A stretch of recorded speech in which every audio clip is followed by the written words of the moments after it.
But let's talk a little bit and sort of turn the table or switch gears a bit, is probably a better term, to the business owners themselves and the process maybe of what SDR Ventures, goes through in terms of how does it look to them? I mean, you take a look at, you can't just pick up the phone when a business owner calls and say, okay, we'll sell your business tomorrow. Right? There are some things that need to be put into place. In terms of time frame, what can owners start to do of businesses, let's say a year, 2 years, maybe even farther than that out, to start to prepare?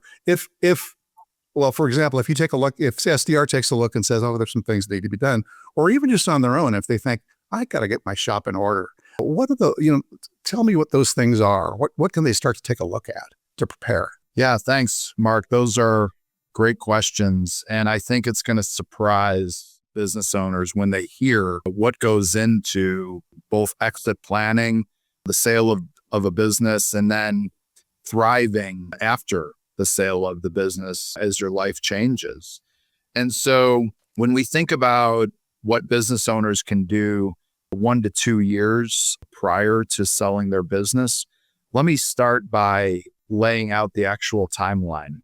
So first of all, from the signing of the engagement letter with SDR to the closing table when the business gets sold, and then the potential terms of the sale, which may include some time after the closing table, just selling the business takes 6 to 12 months, where SDR signs the engagement letter and gets to the closing table. So that is 9 months on average. It takes business owners usually 1 to 2 years to get the business ready to sell. Okay. So that's 1 to 2 years, a year to sell the business. And then the buyer is going to want the business owner to stick around to transition the business. That may be 6 months, but some buyers really want the business owner to roll part of the proceeds of the sale into the new company and stick around for 2, 3, 5 years to realize the potential and the vision that both the founder and the new owner have for that business. And a lot of times that business owner, the second bite of the apple, as it's called, can be greater than the first bite. Well, that is usually much, much different than the business owner's perception that nothing goes into preparing the business for sale. It takes a matter of weeks to sell the business, and then they're going to figuratively leave the keys under the mat and then just ride off into the sunset that day. And that's just not the reality.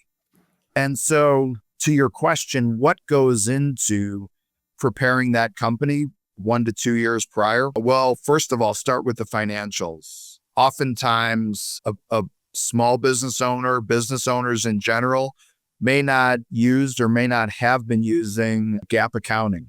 So their financials may not be consistent with what buyers want to see. The financials themselves may not have even been kept, candidly. Every year, they may not have been producing financial statements. And so you may need to hire a bookkeeper, a controller, a CFO, or a fractional CFO to help you get your financials in order and make sure they are clean and up to the expectation of professional buyers of companies. You want to begin to, as an owner, work yourself out of a job. So a lot of owners, whether it's intentional or unintentional, build a company around themselves.